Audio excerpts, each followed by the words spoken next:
Welcome to MindShareTV. I'm your host, Robert Mardlachi. Happy holidays. And before we wrap up the year, we're going to spotlight the innovators, thought leaders, and change makers shaping the future of learning and human potential one more time. And today we're tackling an issue that affects all of us while we're more digitally connected than ever before. A newly released national report from the US shows that 40% of adults feel lonely, and many are experiencing something deeper, real disconnection. In a country like Canada, known for community and inclusion, these findings are a wake up call, especially for students, educators, and families. Joining me today, two remarkable leaders and experts: Peter Bombaci, founder of the GenWell Project, and Dr. Steve Joordens, professor of psychology at the University of Toronto Scarborough. Together, we'll unpack what data tells us, and more importantly, what we can do to rebuild human connection, especially during the holidays. Let's, gentlemen, welcome. Thank you for joining me on this final Friday before the holidays. How does that feel for you right now? How are you doing? How are each of you doing? Please, Pete. Well, hey, I'm great to be here, Robert. It's always great to get a connection with you and Mr. Joordens, Dr. Joordens, who brings a lot of smiles into my days as well. It's exciting to be near the break, and I'm looking forward to taking some time off. Yeah, it's been one heck of a year. A lot going on, a lot of interesting stuff, and it's looking forward to next year. But a great chance to wind things up. I like it.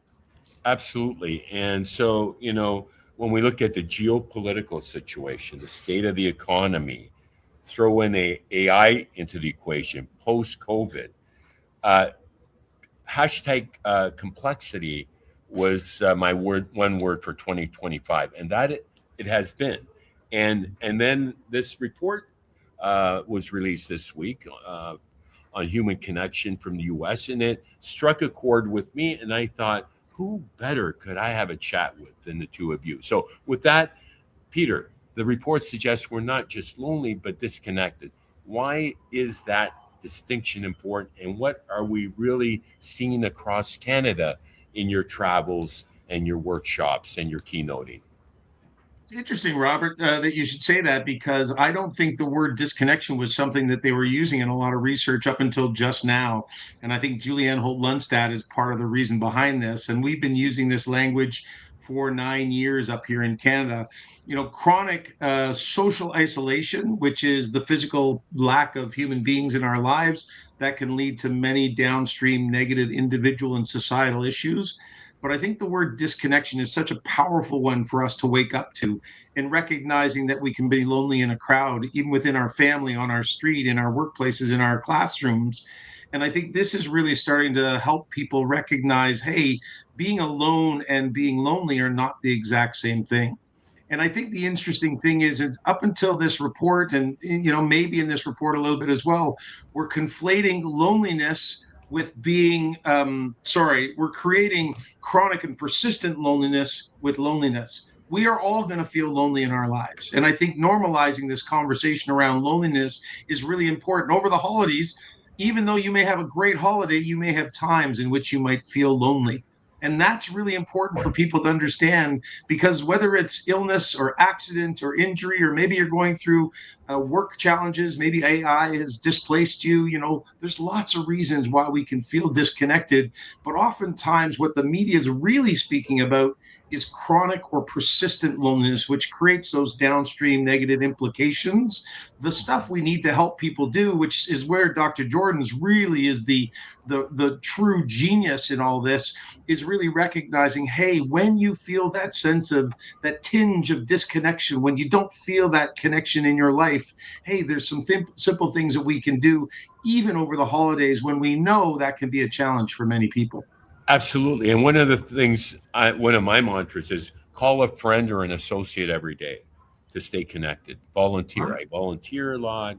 And there are strategies, and I won't get ahead of myself, but there are things we can do to mitigate that feeling. And sometimes it's okay to feel a little, sometimes I just want to be on my own and feel a little lonely, and just recover from the amount of activity that goes on in our busy days. But over to you, Dr. Joordens, for a country known for community, what stood out to you most in some of the data that you've seen about how Canadians are feeling today? Yeah, I'm going to retreat just a little bit because you started the show by talking about, the fact that we're living in a world of existential threats. I remember being a guest on TVO The Agenda, and it was all about all of these existential threats that we're all living with every day. That's a chronic stressor. Those are all chronic stressors. And the important thing to understand about social connection is that's the antidote. That's our safety net. That's how we cope and manage with these stresses, is by being able to, take our anxieties and take our worries, some of which are well placed, but share them, quite literally, share them with those people that we love. And when we share them, when we're able to express how we're feeling, and when they say, yeah, I feel that same way, the weight of those stressors is reduced. And by weight, I mean the negative impact on our health, our physical health, our mental health, etc. So those two things are not separate things. The fact that we live in a very stressful world is exactly why we need social connection so badly. And the fact that we're losing that at this time is what's really making it a really difficult situation for so many. I've learned a lot from Pete. One of the things I've learned is, think of loneliness like hunger. Of course we all feel hungry. We talk over the holidays. Is there ever a period where you were a little hungry? Ever a period where you're a little thirsty? Ever a period where you're a little cold? Yeah, all of those are signals your body is giving you about something you need at that point in time. Loneliness is just a signal that we need social connection. We have to learn to understand that, and then we have to act appropriately. And that's where the strategies and tips can come in. Well said, Peter. Why is loneliness and disconnection accelerated, especially post-pandemic, in an always on digital world that we live in? I spend a lot of hours on my phone, and as do others, and that doesn't necessarily guarantee connection. Human connection. Well, yeah, absolutely, Robert. And I think you've answered the question by saying, spend a lot of time on your phone. I know that study out of the US said that young people, 50% of young people are spending almost all their free time on their phones. And so when you start to recognize that phones are taking up so much time in our days, and now, and I just watched a clip the other day that said, I used to say that we're up against teams of behavioral scientists who solve our lives. But actually, what we're really up against now is supercomputers. They're generating on an ongoing basis the algorithm that is finding what is it about you, Robert, that's going to make you tick. Is it more aggression? Is it more negativity? Do you want to see more people punch each other in the face? I will give you what drives you to stay on the phone. And that we're asking young kids and older people, including us. I'm trying to get you to battle these supercomputers, and we just can't win. And so this is where I really believe that the solution to our disconnected world is not one where we ask people to put the phone down. It's one where we ask people to build connection. Because when I'm connected, I'm not thinking about the phone. But if all I do is put the phone down and it's sitting right below me, oh my God, I got to pick it up again because that's my natural. We've created this habit in people. And I think this is the big shift, is to say, stop focusing on the phone. Focus on building your human connection, because that's how we will solve this problem.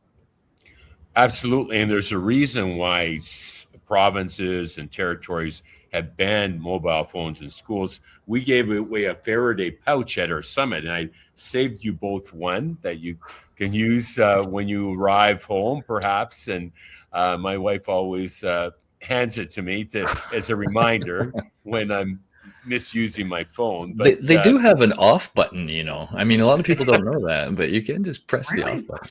This is true. Thank you for that.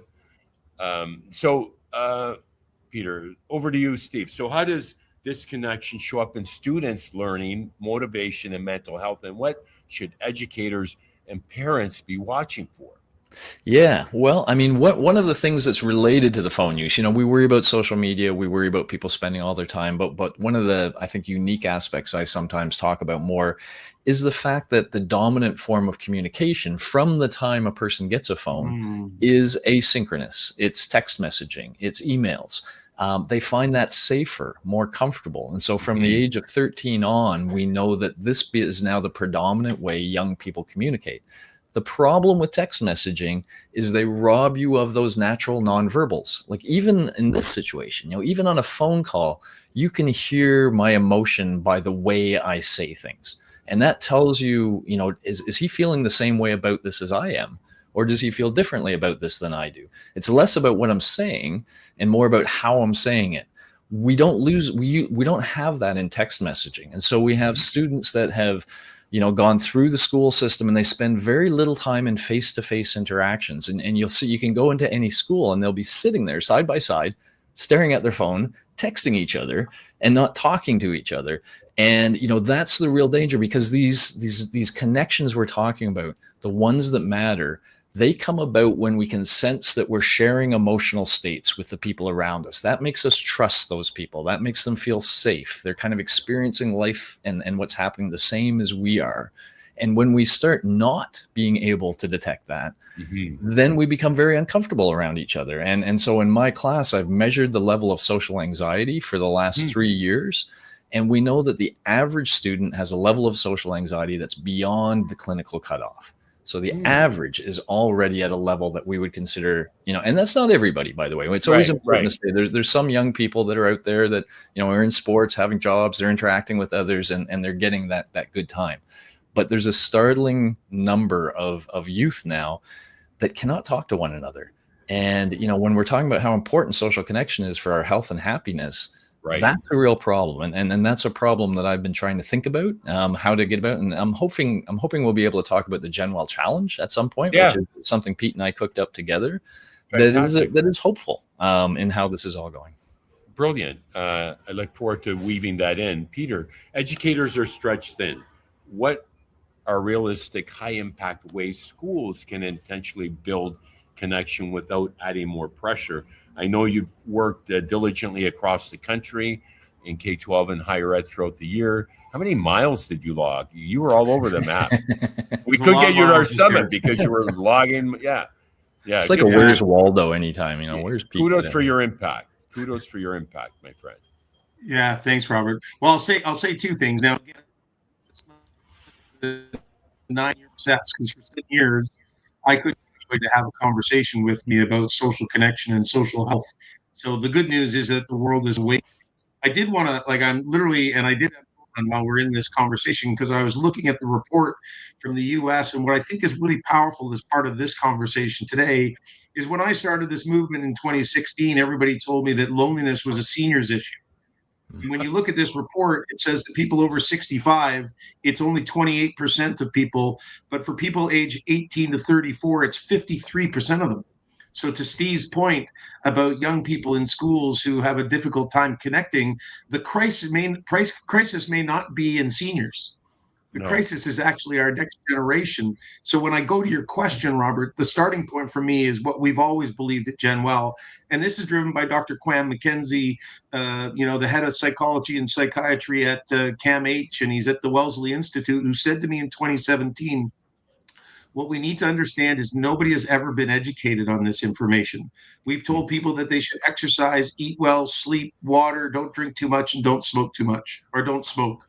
And the reality is none of us have been formally educated. It hasn't been part of the curriculum to really help us really dive deep into the information about heart disease, dementia, diabetes, suicide, addiction, obesity, cancer. But more importantly, what are the positives of building healthy connections in our lives? Happiness, health, longevity, you know, engagement, empathy, compassion, resilience, all the things that Steve has been talking about. So the starting point for me for the education system, and Steve and I have been down this path and this journey for a while now, is helping schools recognize that, look, until we integrate this into the curriculum, and I mean starting as early as possible, including to teachers, because teachers were never educated on this. Public health wasn't educated. You know, we have a society that doesn't recognize how critically important social connection and social health is to our overall individual mental, physical, and societal well-being. So it has to start with education. But if everything we do at GenWell, we count on a behavior change model. We educate, Then we give them the tools to practice it themselves. And then we create campaigns throughout the course of the year that help people, give them a permission and an opportunity and a reminder to keep it part of their daily lives. Because this isn't one day a year where we put the phone down and we think we've solved this problem. And it's not one day when we have a conversation and talk about social health. Right. This has to be an ongoing process where we help people understand and take action around social connection and social health. Thank you for that, and kudos to you for being a partner in this social connection guidelines, not for profit. I saw your logo pop up that I'm sharing on my screen, and so over to you, Steve. For we're in the holiday season upon us. For parents who may feel overwhelmed themselves, what are one or two small practical actions that can strengthen connection at home? Because I know I've felt in the past, loneliness at times and feeling like, well, I should be doing something. I should be surrounded by all these people. And like you see on commercials on TV and the movies, and that's not always reality, is it? Yeah, it isn't. But one of the things I think I would highlight in the holiday season, it's a time when we're around our family. And when we talk about the important social connections in our lives, they can be the most, if we have good family relationships, that is a real foundation to build on. But many of us, don't really take the time, I think, to really enculture or to really allow those relationships to be all they could be. So here's one little game I will give you that I talk to my students. One of the things we talk about is something called active listening, which you can look online. Right. You can find all the details about it, but I'm going to just boil it down to, it's like you're being a reporter. One of the most amazing things I did once is I stayed a while with my brother, and I mentioned I didn't know my father very well. And he said, oh, when you go back, I was in Holland, and when he said, when you go back to Canada and you spend some time with your father, here are some things you can ask him about, different periods in his life. And there were things I wasn't even aware of. And so I kind of went into reporter mode and said, tell me about when you went to Cyprus. What was that like? Why would you go to Cyprus? Tell me some stories about that. And that started a transformation of my relationship with my father. That became a ritual. Every time I'd come home, a bottle of gin would come out because that was his preferred lubricant, let's say. And we would be up late into the night, and I would be learning about my father. So any of you young people, you can go either way. But if you want to give your parents a gift, a real gift over the holidays, say, I want to interview you. I want to spend some time interviewing you about different points in your life, about things that happen. You will find points of connection with your parents you didn't know you had. And you will feel that relationship just go a little bit deeper. Do it with a brother or sister. Or if you're a parent, you can try to do it with a young people are really hard sometimes you got to pull stuff out of them sometimes a little bit more. But taking the time to show somebody, hey, I care. I would like to know more about you. I would like to understand you better. And putting ourselves in the back burner, focusing on that other person, you will come away from that feeling like, wow, that was a really great thing. And if it becomes a habit, my goodness, that's a very healthy habit to have. Well said, Dr. Joordens. Peter, if there was one action you'd like leaders, schools, or communities to commit to after reading this report, what would it be? I think it is talk about it. Steve mentioned it earlier, which is we need to normalize this conversation around loneliness. Until we understand that all loneliness is not chronic or persistent and doesn't lead to a crisis, when we normalize it and recognize it's no different than being thirsty or hungry, when we recognize that we will all experience it, and maybe more importantly, that we can all be the solution to a more connected society by the way I talk to you and the way I say hello to my neighbor and the way I say hello to strangers. If each of us do the little things, we'll solve this crisis of loneliness that really is, embracing all of us. And unfortunately, most of us don't see the immediate issue. We see the downstream crisis of the lineups at the healthcare system or at the social support system, or all the downstream implications in society like incivility and political polarization and all these negatives that come when we don't build these healthy connections up front. So we need to start the conversation, and again, using GenWell as a great example, use the tools, use the information, bring us in to speak, let us help you make this a normal thing that we all understand so we can all be part of the solution. And I understand you have a bit of a competition that you collaborated with Dr. Joordens on. Talk to me about the GenWell Challenge and how that can be weaved into the opportunity for back to school in 2026. What's in store? I'm going to leave this all to Steve because he is the genius behind the GenWell Challenge. And I can tell you right now that we at GenWell are so excited because Dr. Joordens has embraced the movement and has looked as a professor to see how can he incorporate this message not just into a class, but into the true understanding of a group of young people in the importance of social connection and social health. So, Steve, tell us all Sure. about the GenWell Challenge. And as you jump into that, Dr. Joordens, I have this one piece of news around use of technology and using it wisely. As much as we're into tech, that's really important to use it wisely, especially over the holidays as we're trying to reconnect. Fantastic. Yep. And I know Pete had to pop out for a second. He's going to be popping back after he does a little something, but that's great. That gives me a chance to hold the floor a little bit here, because I am really happy about this. So it's been a real challenge for me to say, okay, how do I get my students to actually connect? And we try icebreakers, we try various other things, but it's really hard for them to start that, hello, my name is so-and-so, and connect with that other person. So the best way we found is through an experiential learning challenge. And I want to highlight at the beginning, this is something we're trying to make available to any teacher who wants to use it or any board. So if you're interested, reach out. But the idea is this, all of my students, I teach an 1,800 student class.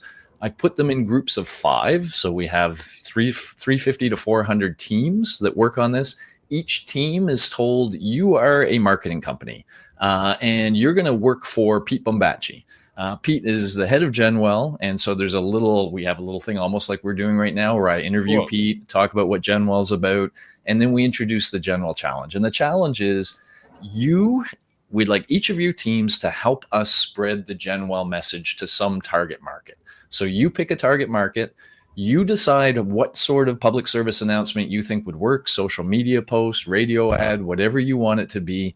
The 5 of you create a draft of this. And then we have a bit of a competition, which starts with peers assessing each other's work to figure out who the top 10 is. And then that top 10 goes to GenWell, and they ultimately judge and find a top 3. They give a bunch of prizes. They share a lot of these PSAs. The real purpose of this is, well, there's a few. First of all, it's a real great experiential learning opportunity. And all of us educators know the value of experiential learning. Hey, excellent. And so the second part of it, though, is we're kind of marinating the students in a message we think they need to hear. So the idea is we want the students to understand the importance of social connection. And what better way than to say, hey, you become the communicators. You become the ones bringing this message to somebody else. And in order to do that, you have to spend some time with the message, right? And get an idea and think, how do you want to send it? Students really love this. There's no grade based on the quality of the work they do, but we assess the quality in 1 year. We've got a research report about this, and it's amazing how it's uniformly high quality. There's the top 10, but when we look at the others too, they're all really, the students embrace it. They love it. They love Pete. Pete's a lovable guy. He's an easy guy to kind of get behind. But it's a great way to kind of tick that experiential learning box, work in teams, which is really important for students. But here's the kicker. This year, for the first time, I said, how many friends did you make? And I asked them that about a number of activities they did. Easily, the GenWell Challenge stood out. I had something like, I'm going to just off the top of my head, about 28% said they made 1 friend. They were in a group of 5. So 28% said they made 1 friend, about 20% said 2, about 12% said 3, and it was like about 8% said 4.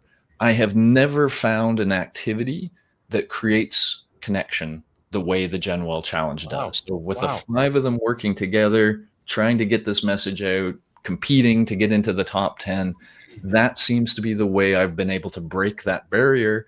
And it's the best way I've found. So I would love to see this happening more in the K-12 context. We got to figure out how to scale it. So, but if anyone's interested, reach out to us. It's no charge to be part of this. GenWell plays a big part in the judging of it.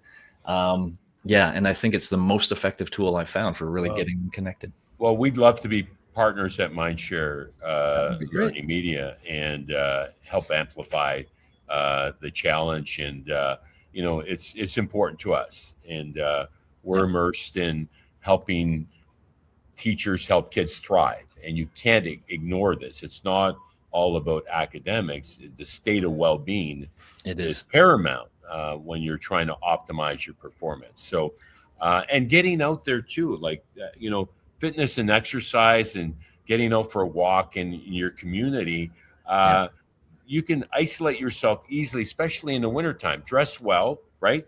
Dress well. Speaking of GenWell, dress well, go out for a walk, and you'll run into neighbors, as I do. And we have my daughter's dog. She left us, Romeo. So every time I look at Romeo, I think of my daughter. That's what I tell her. It's remarkable how inspired he is. It inspires me. But it gets you outdoors, and it's an opportunity to connect. So it's it's all kinds of little strategies that, like you shared today, to promote that human connection, getting out there, playing on the sports team, go skiing, walk, what have you.